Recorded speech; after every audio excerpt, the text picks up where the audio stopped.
I was rushing my daughter, burning with a high fever, to the ER when I ran into my ex-boyfriend. He glanced down at her chart. "We broke up 3 years ago, and your daughter is 3? Linda," he said, giving me a long, meaningful look. "Did you have a 1-month pregnancy?" In the middle of the night, my 3-year-old daughter's fever wouldn't break. It got so bad it triggered a febrile seizure. I rushed her to the hospital, and there, in the ER, I saw Leo. My ex-boyfriend, who I hadn't seen in 3 years. His familiar face, a meeting I never expected.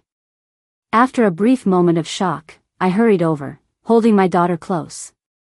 "Doctor, I gave her ibuprofen about half an hour ago, but her temperature shot up to almost 106. She had a febrile seizure right before we left." I laid out the details carefully, afraid to miss a single thing. Leo listened quietly, then wrote out an order for blood work. My daughter was limp from the fever. Even the needle she was usually terrified of only made her whimper and bury her face in my chest. After the test results came back, Leo prescribed some medication and put her on an 4-drip in the ER. I was all alone, carrying my daughter as I went to pay the bill, pick up the prescription, and get the 4 started. By the time it was all done, a layer of cold sweat had soaked through my shirt. My daughter, miserable from the fever, was asleep on my chest. "Who's the father?" I was just drifting off when a familiar voice cut through the haze. My sleepiness vanished. I sighed to myself. Just hearing his voice still made my whole body go tense. A few seconds passed before I looked up. Leo had changed into his street clothes, his usual solid-colored button-down under a dark trench coat. He stood in front of me, his face half hidden by a mask. It took me another moment to process his question. "Who's the father?" I managed a small smile, trying my best to seem calm. "She's mine." I looked up at him. "Don't you think she looks like me?" Leo sat down next to me. "Linda, we broke up 3 years ago. You have a 3-year-old daughter. So you gave birth a month into your pregnancy?" His question hit its mark. I didn't see the point in lying anymore.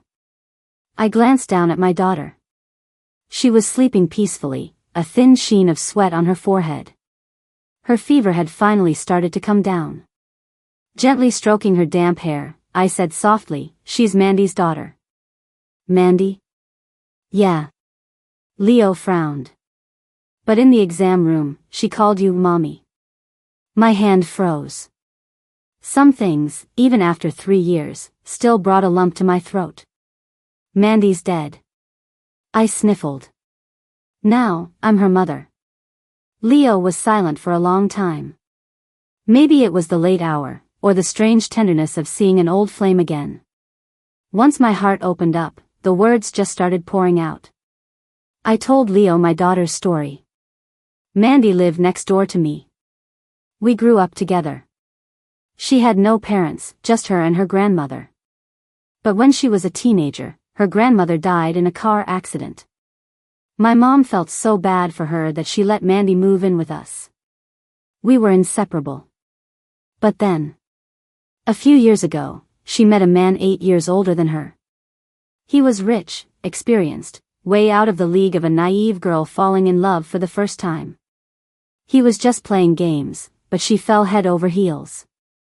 When she got pregnant, he kept putting off the wedding. By the time she was about to give birth, he had completely disappeared. Mandy had the baby all by herself. A month later, consumed by postpartum depression, she jumped from a building. She left the baby to me. And the house her grandmother had left her. I couldn't abandon her. So, just like that, before I was even married, I became a mother. It only takes a few sentences to tell the story. But just talking about Mandy made me choke up all over again. Leo was quiet for a long while before patting me gently on the shoulder. He was still the same as always, terrible with words, no idea how to comfort someone. Suddenly, my daughter, Amy, stirred in my arms and opened her eyes. "Mommy." She whispered my name, then her gaze shifted to Leo. After a few seconds, Amy smiled. Are you my daddy? Leo and I looked at each other. He reached out and gently ruffled Amy's hair. No, sweetie. I'm a friend of your mom's. Oh. Amy looked down, her little face filled with disappointment. Leo must have felt bad, because he pulled 2 pieces of candy out of his pocket to cheer her up. Amy giggled. But I just stared at the candy in his hand. Familiar milk candies. I have low blood sugar. Back when we were dating, he always kept a couple of those in his pocket for me, just in case. So. Some habits, he hadn't changed either. Amy's fever was down, and she had her energy back. She was listening to a story on my phone. Leo and I sat on the chairs next to her, a heavy silence between us. After a long time, Leo asked softly, "Are you seeing anyone?" The question made my heart skip a beat. I shook my head, about to answer, when my eyes suddenly locked on someone across the lobby. Was that him? Can you watch her for a second?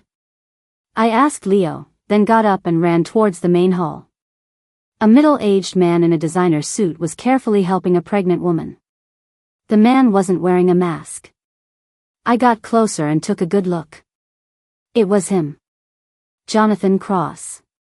2 seconds later, the sharp crack of a slap echoed through the lobby. I was the one who slapped him. For Mandy, that foolish girl. This well-dressed bastard was the scumbag who abandoned her and her baby. He started cursing, then frowned and looked me over. "You're Mandy's friend?" he asked, his tone uncertain. I didn't bother to respond. The pregnant woman with him had a temper. She started towards me, ready for a fight, but Jonathan held her back. I shot him a glare and walked away. By the time I got back to Amy, my hands were still shaking. Honestly, slapping him was just a spur-of-the-moment impulse. Mandy was already gone.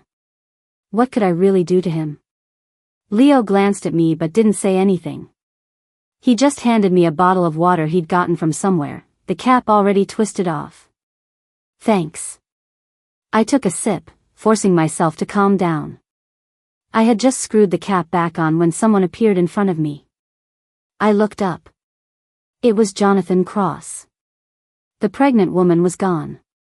He stood there, frowning, carefully studying Amy beside me. My stomach dropped. Amy looked so much like him. He stared at Amy for a long moment, then asked softly, "Is she Mandy's daughter?" My grip on the water bottle tightened. Get lost. I was already regretting my impulsive slap. It had been 3 years. 3 years where he hadn't taken any responsibility as a father. He abandoned them for 3 years. Why let him find out about Amy now? But Jonathan didn't seem to need my confirmation. He crouched down, studying Amy's face. Noticing him, Amy looked up. She had the most beautiful eyes. She tilted her head. "Are you?" I was trying to figure out what to say when Jonathan beat me to it. He stroked her hair, his voice gentle. "I'm your daddy." "Daddy?" The little girl's eyes lit up. "Are you really my daddy?" Then. She grabbed Jonathan's wrist with her free hand and pulled it over to rest on the back of my hand. His warm touch felt disgusting. My daughter's voice was bright and excited. "Daddy, you're finally here. Mommy misses you so much. She even says your name in her dreams. Leo.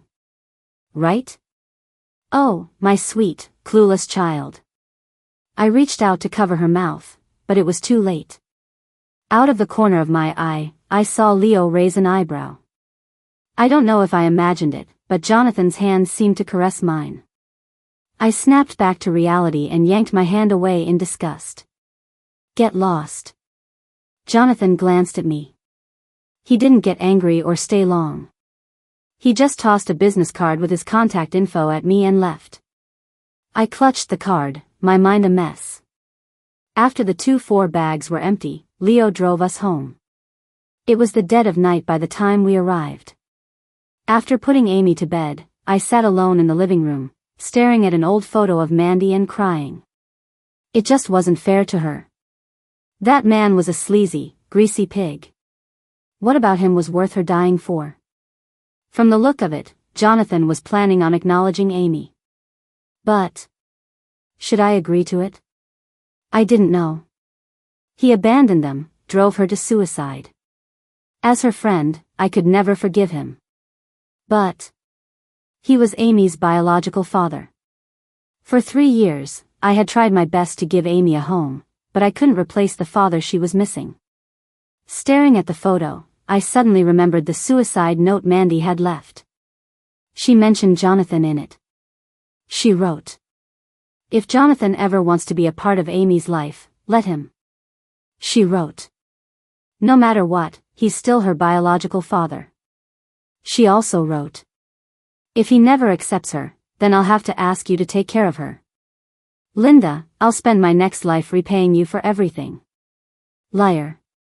She promised we'd be sisters forever, but she couldn't even make it through this life. Instead, she sold me a pipe dream about the next one. I read the letter one more time, then put it away carefully. Fine.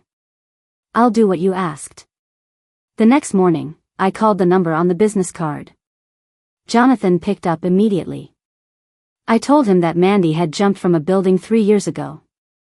And, of course, I told him Amy was his daughter. Over the phone, Jonathan sounded like he was choking up. He sighed. I let them both down. I said nothing. Because if I opened my mouth, I'd want to curse out his entire family tree. He then asked cautiously if he could pick Amy up after she was better, just to spend a day with her. He said he wanted to start making it up to her.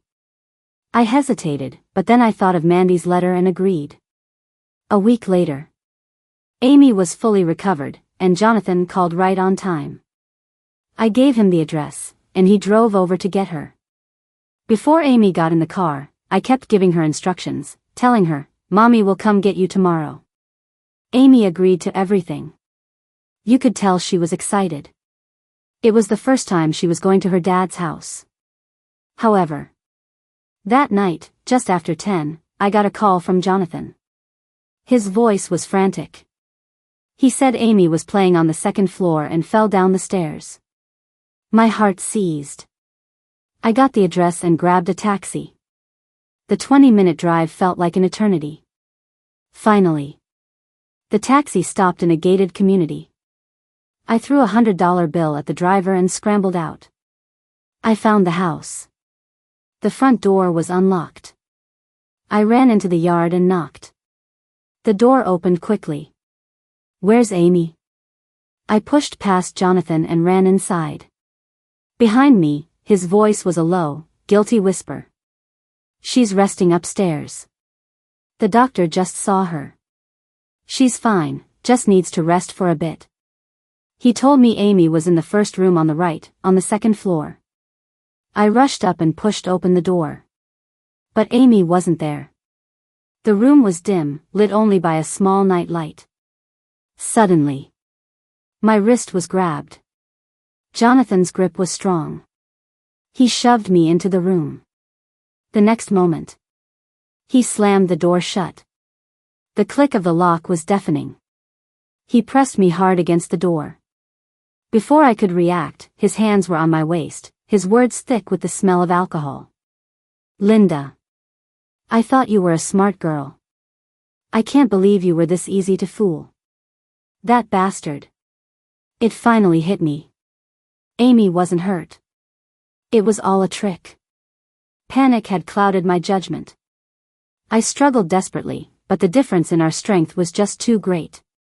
He pinned both of my hands with one of his and started pulling at my clothes with the other. My hands were trapped. In a surge of desperation, I slammed my head hard against his face. I heard a muffled grunt.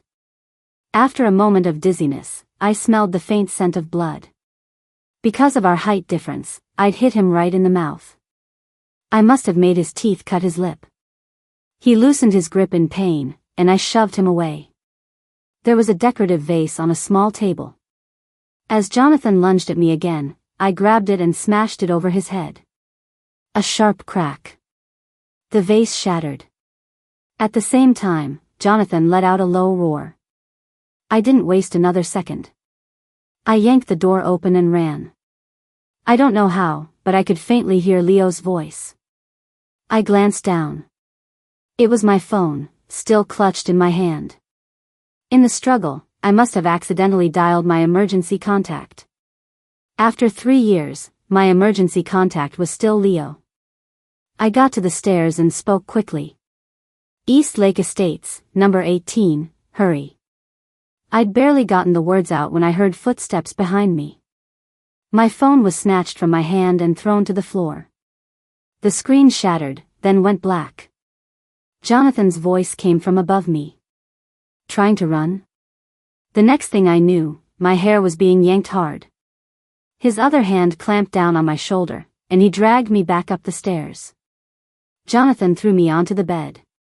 No matter how much I screamed and fought, I couldn't break free. His head was bleeding. His mouth was cut, his white teeth stained with red.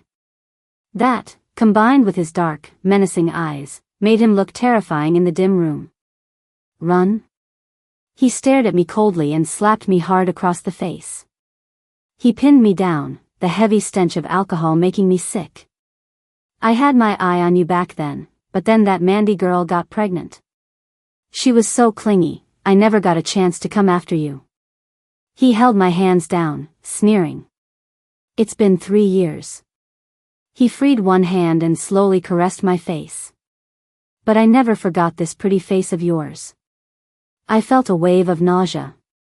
Ugh. I spat right in his face. You're disgusting. That seemed to trigger him. Jonathan wiped the spit from his face, his expression turning cold. Suddenly, I felt a chill as he ripped my shirt open. I gasped, trying to cover myself, but he held my hands down tight. I fought with all my might, but it was useless. And then, I saw a small figure standing in the doorway. Amy? She was standing there barefoot, just staring at us. When her eyes met mine, she let out a wail and ran toward the bed. Mommy. Let go of my mommy. Don't bully my mommy. She ran to the side of the bed, her chubby little hands pulling frantically at Jonathan's clothes. Get lost. He roared and kicked out at Amy.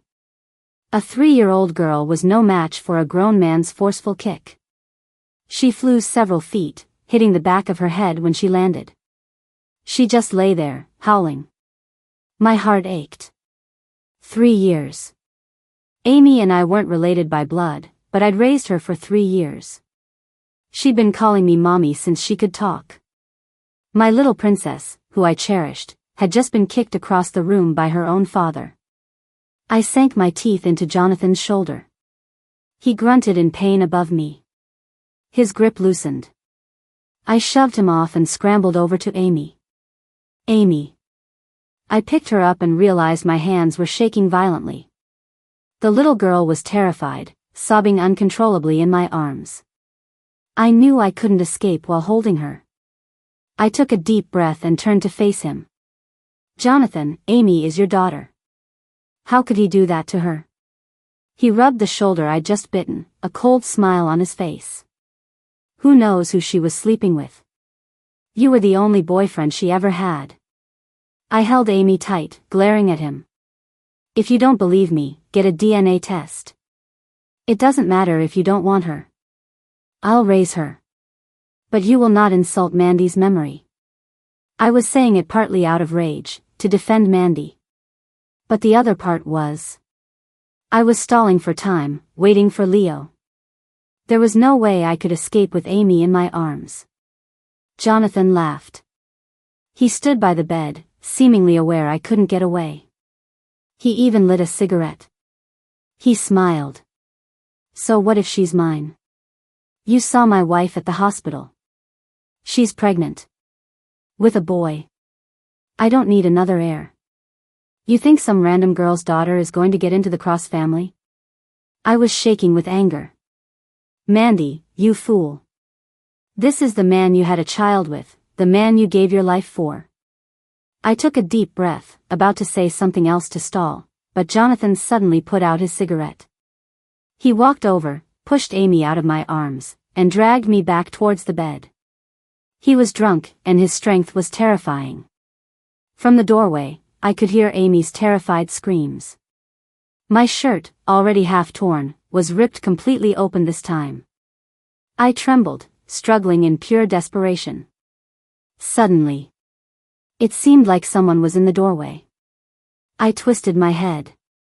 Through the space under Jonathan's arm, I saw him. It was Leo. He ran over and ripped Jonathan off me. The same man I couldn't break free from was now being beaten to a pulp by Leo on the floor. He didn't stand a chance. And I just stared, too stunned to even react. If the cops hadn't shown up, Leo probably would have beaten Jonathan half to death. Leo had called them before he arrived. We were all taken to the station. After giving our statements, Leo drove me and Amy home. The little one had cried herself out and was fast asleep in my arms. Leo stayed the night at my place. He slept on the couch. In the middle of the night, I got up to use the bathroom. I was as quiet as I could be, but he still sat up instantly. I knew he was worried about me. I tried to act calm so he wouldn't worry. But every time I thought about what happened tonight, about the dark look in Jonathan's eyes, I couldn't stop shaking. Just thinking about it made me feel sick. I had already spent half the night hunched over the toilet, dry heaving. And every time, Leo was right there behind me, gently rubbing my back. I was so sure Jonathan would get the punishment he deserved. But a week later, when I went to pick Amy up from preschool, I saw him waiting at the gate.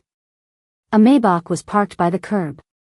Jonathan leaned against the car, a cigarette between his fingers, smiling at me. He was wearing an expensive-looking suit. He just stood there, watching me with that smile. The sun was shining, but when I met his dark, menacing eyes, a shiver ran down my spine. Nothing had happened to him. There wasn't enough evidence to prove attempted assault. In terms of injuries, he was actually worse off. Plus, with his money and connections. So, after the nightmare I'd been through, he was walking around scot-free. And now, he was walking towards me. Among all the parents waiting for their kids, he stood there, smiling with that cigarette. "Linda," he said in a low voice. "We have plenty of time. Let's take it slow." He glanced towards the preschool gate. "Amy should be getting out soon, right?" He added meaningfully. I didn't know what he meant by that. But after he said it, he just smiled at me, turned, and got into his car. I had no idea what that was all about. As I was standing there, lost in thought, someone tapped me gently on the shoulder. I flinched, instinctively pulling away. When I turned, I saw it was Leo. He was usually swamped with work, but he'd been so worried about me that he'd been coming to pick Amy up with me and see us home safely. The world's best ex-boyfriend, no doubt about it. "What's wrong?" Leo asked quietly. Apparently, he hadn't seen Jonathan. "Nothing," I said, shaking my head. Just then, the preschool doors opened. But when I went to get Amy, I was surprised to find her class had a new teacher, and she was someone I knew. Sarah. Leo's childhood friend. Everyone knew she had a huge crush on Leo. When Leo and I were dating, she was always pulling little stunts behind my back. "Leo?" She frowned. "What are you doing here?" The question was for Leo, but her eyes were locked on me. I sighed internally. It felt like one thing after another lately. And now Amy's new teacher was her. Before Leo could speak, I said quietly, "I'm picking up my daughter. I just ran into Leo and we were catching up." Sarah stared at me. "What's your daughter's name?" "Amy." She nodded and called Amy over with a saccharine smile, handing her off to me. "Linda." She looked at me, then at Amy, her words dripping with insinuation. "You and Leo only broke up 3 years ago, but your daughter is already 3? I didn't want to get into it with her.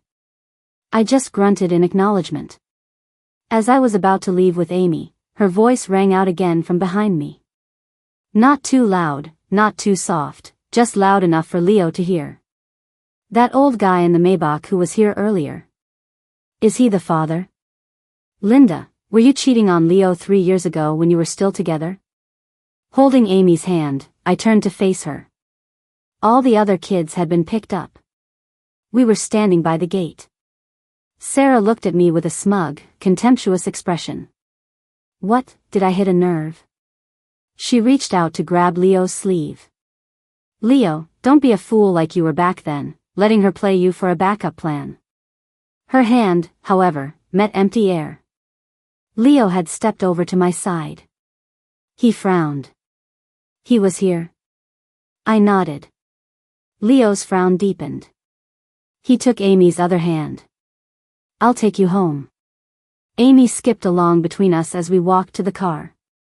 It wasn't until we got there that I realized. We had both completely ignored Sarah. Neither of us had even bothered to answer her. Thinking about it, that was probably the best comeback. Let her throw a punch, only to hit a pillow. Let her stew in her own frustration. Leo drove us all the way to my apartment building. But Amy wouldn't let go of his hand. Uncle Leo, can you come up and have dinner with us? The little one sometimes stumbled over her words, but Leo never minded. He glanced at me. I nodded quickly. Yeah, stay for dinner. Okay. Leo came upstairs with us. Since I'm a single mom, I have a habit of stocking up on groceries. My fridge is always packed. Leo played with Amy in the living room while I went to the kitchen. My cooking is terrible, but at least I'm fast. Half an hour later, 3 dishes and a soup were on the table. Braised ribs, stir-fried lettuce, and steamed sausage. And a squash soup. All of Leo's favorites. I didn't know how to make them back then, but I'd learned since. I know my cooking isn't great, but Leo was very gracious. After we ate, Amy was practically falling asleep at the table. I carried her to the bedroom, and after a few minutes of coaxing, she was sound asleep. I tucked her in and quietly left the room, only to find the dishes had been washed and cleared away. On the table were a few bottles of beer and a couple of snacks. Leo was sitting at the table, looking up at me. Want one? Sure. I never thought that, 3 years after breaking up, Leo and I would be able to sit down, have a drink, and talk about the past. Given his personality, I thought we'd never see each other again. He poured me a glass, then downed his own in one go. As I looked at his face across the table, memories I had locked away came flooding back. The emotions hit, and the alcohol went down a little too fast. We hadn't even said a word, and the bottle was already half empty. Alcohol is the best catalyst for feelings. Things you could never say out loud just pour out with its help. After a long silence, Leo looked up at me. When you broke up with me, I was sick. He took a sip of his beer, his tone casual. You said your stomach hurt. It wasn't a stomachache. He put down his glass and looked at me. It was a tumor. At the time, I didn't know if it was benign or malignant. Based on my own assessment, I thought it was more likely malignant. I listened, stunned, unable to process it. So you. It was benign. He smiled. But by the time I got the test results, we had already broken up. I looked down, speechless. When I broke up with Leo, it was right after Mandy died. I was busy handling her funeral arrangements and taking care of a newborn baby. I was completely overwhelmed. I remember Leo sent me a message saying he wasn't feeling well. He'd sent it in the morning, but I didn't even see it until late that night. I called him, and he picked up almost instantly. He asked softly what I was so busy with, but I looked at the sleeping baby beside me and couldn't tell him the truth. I didn't know if I should. We'd been together for so long, I knew him too well. If I told him, he would accept the child and make her his responsibility. But he already had so much on his shoulders. I couldn't abandon the baby, but I couldn't bear to drag him down either. At the time, Leo had just started his residency. His father had died from a terminal illness a few years prior, leaving the family hundreds of thousands of dollars in debt.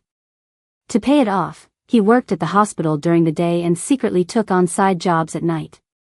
He was so broke he was living on bread and pickles, stretching every penny. And I had just graduated myself.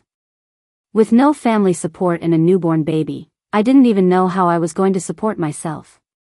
After much hesitation, I chose to hide the truth and broke up with him over the phone. I knew Leo.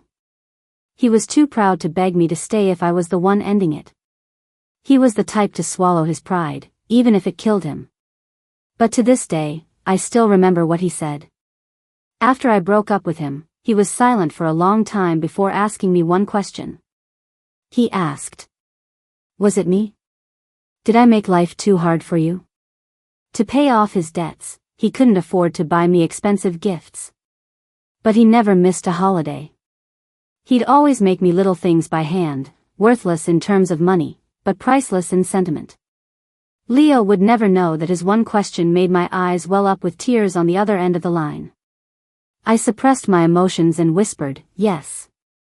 And Leo, true to form, didn't press me further. He just said he was sorry and let me go. For the next 3 years, we had no contact. My thoughts drifted back to the present. I came back to myself and found Leo watching me. Just as I knew him, he knew me too. "So, you broke up with me back then because of Amy?"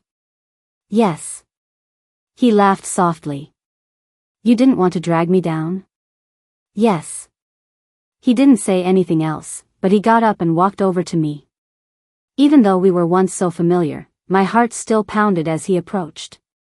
I looked away, not sure what he was doing or how I should react. He pulled out the chair next to me and sat down. "You know, when I saw you again, I told myself that if you were still single, I would ask you to get back together. Even if you really had left me just because I was poor." I stared at him. We were so close I could see my own reflection in his eyes. "Why?" Leo picked up my glass, took a sip, and when he spoke again, his voice was rough with emotion. "I've worked really hard these past few years. I paid off all the debt. We can be together now without any worries. I won't make you live a hard life with me anymore." He reached out tentatively and took my hand. His palm was warm. The familiar warmth, the familiar face. I could hear my own heartbeat, getting louder and clearer. But then I thought of Amy sleeping in the other room, and I hesitated. "But..." Leo cut me off. "You were never a burden, Linda. And she isn't either." Okay. We had already gotten through the hardest days on our own. There was no reason to deny ourselves happiness now. After Leo and I got back together, he wanted to take me to meet his mother. I refused a few times, but eventually, I gave in. That weekend, I bought some gifts and fruit, and Amy and I got in Leo's car. The plan was to have dinner at his family's house. But what I didn't expect was to see Sarah in the living room when we walked in. She and Leo's mom were sitting on the couch, laughing and chatting. Leo took my hand and led me and Amy into the living room. After a round of greetings, I squeezed Amy's hand. "Go on, say hi to Grandma." "Don't." Leo's mom cut in. Leo's never even had a girlfriend before. Suddenly having a granddaughter this old. It's a bit much for me to take in. Her position was crystal clear. Leo frowned beside me. "Mom, didn't you say you really liked Linda and wanted me to bring her over?" His mom forced a smile. "Oh, I do. I like Linda very much."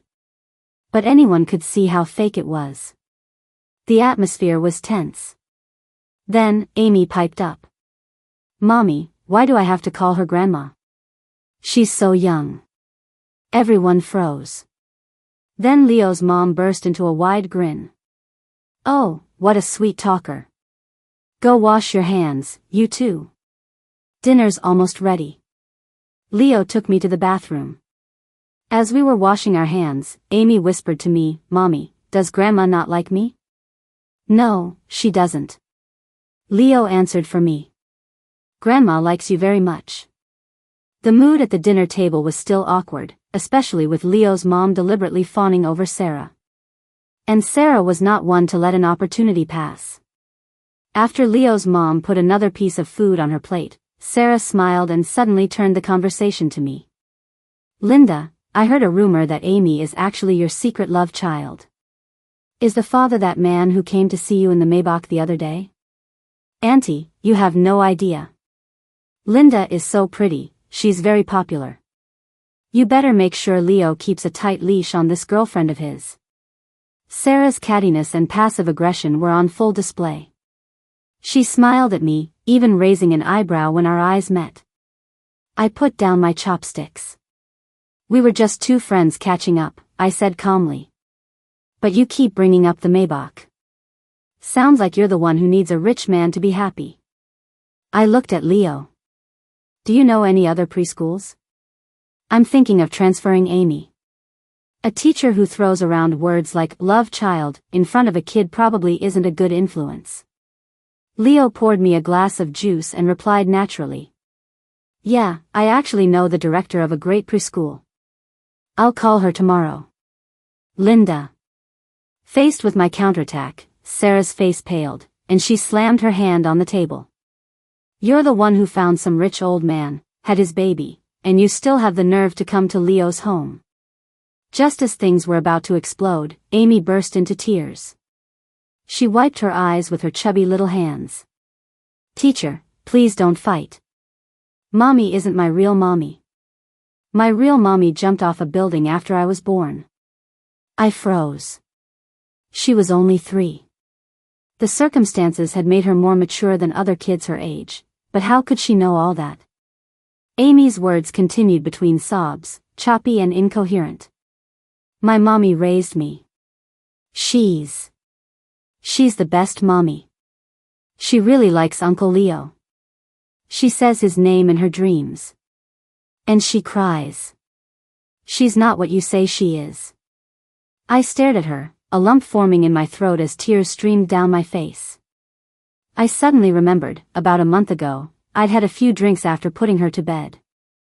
I got drunk and was in the living room, crying and talking to a picture of Mandy. When I turned around, I saw Amy standing barefoot in her bedroom doorway, watching me. She didn't react at the time, so I thought she hadn't heard anything. But now I realize. She must have heard everything. This child was so perceptive it broke my heart. Seeing her try to defend me, my heart ached.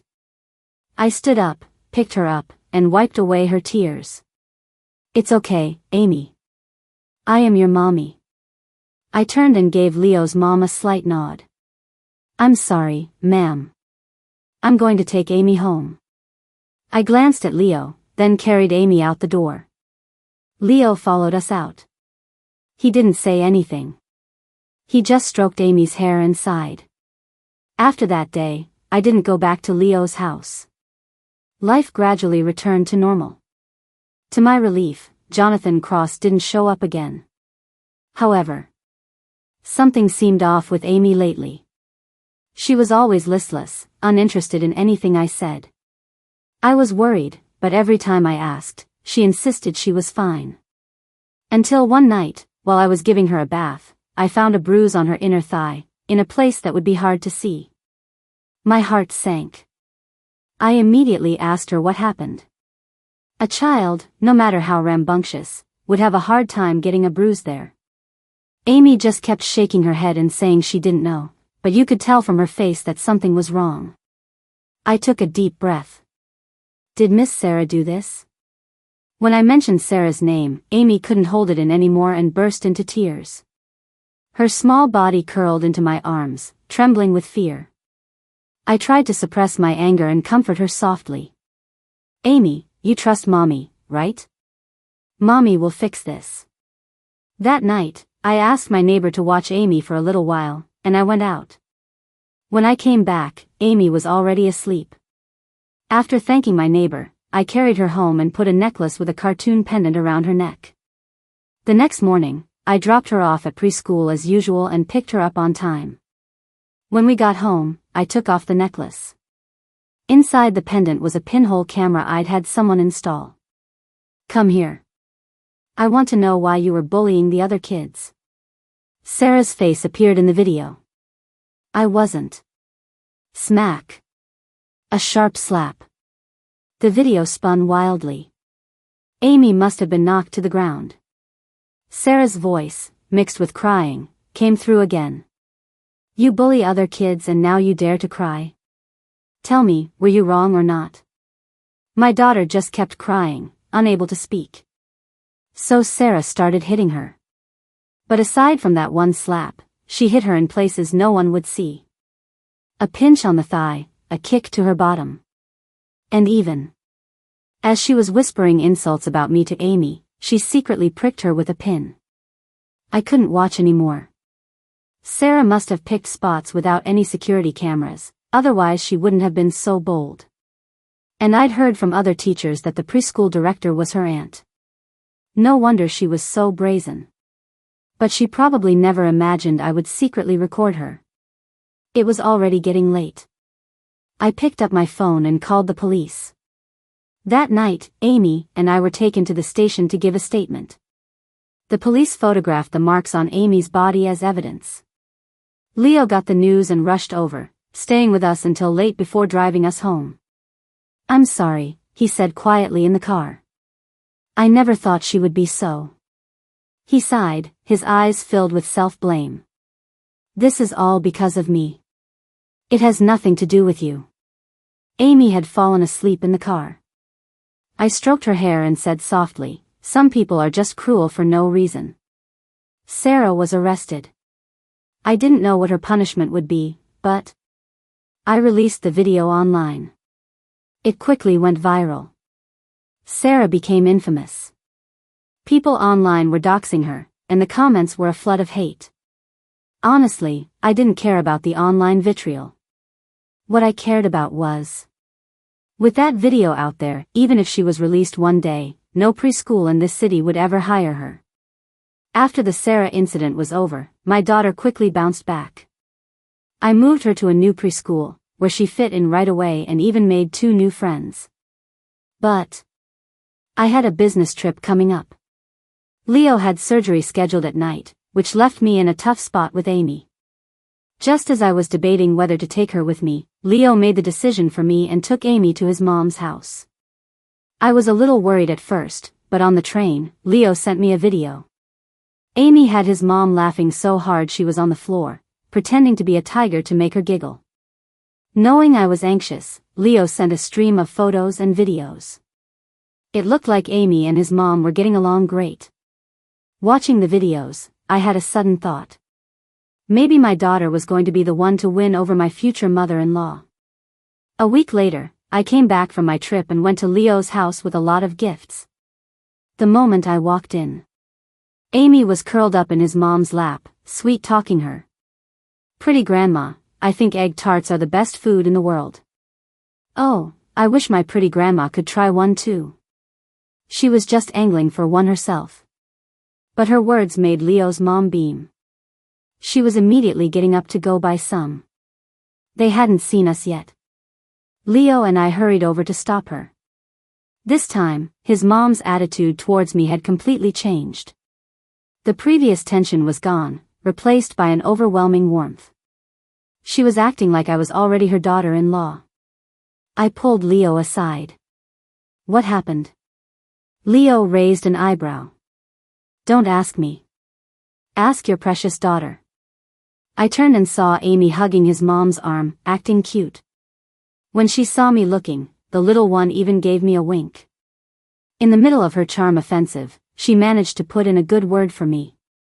Pretty grandma, my mommy said you're young and beautiful, but she didn't know what a great cook you are.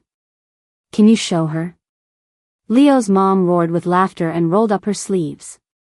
All right, Grandma will show your mommy what she can do. She turned to me. Linda, you and Leo play with my granddaughter for a bit. I'll make a few of my specialties for you tonight. Wow. In just 1 week, it had gone to my granddaughter. Thanks to my daughter, Leo's mom had accepted me as her future daughter-in-law. Leo and I were back together and I'd met his mom, but we hadn't even talked about marriage yet. Amy, on the other hand, had already made up her mind. She followed Leo around all day, cheerfully calling him Daddy. Leo's mom had been living alone since her husband passed away. She was getting older and inevitably felt lonely. Amy was a sweet talker who knew how to charm her. His mom adored her. If she didn't see the kid for a couple of days, she'd come over to my place. And today was Friday. Leo's mom had called me first thing in the morning, asking me to bring Amy over for the night. I happily agreed. However, that evening, when I went to pick Amy up from preschool, there was a small accident. I was on my electric scooter when a passing car scraped against me, and I fell. It wasn't serious, just a few scrapes on my leg, but it delayed me. When I finally got to the preschool, I was told Amy had already been picked up. Picked up? I was stunned. Who picked her up? The teacher said the person had the official pickup pass and claimed to be the child's father. Father? My heart sank. I quickly asked for a description of the man. Just as I thought. It must have been Jonathan Cross. What was he planning now?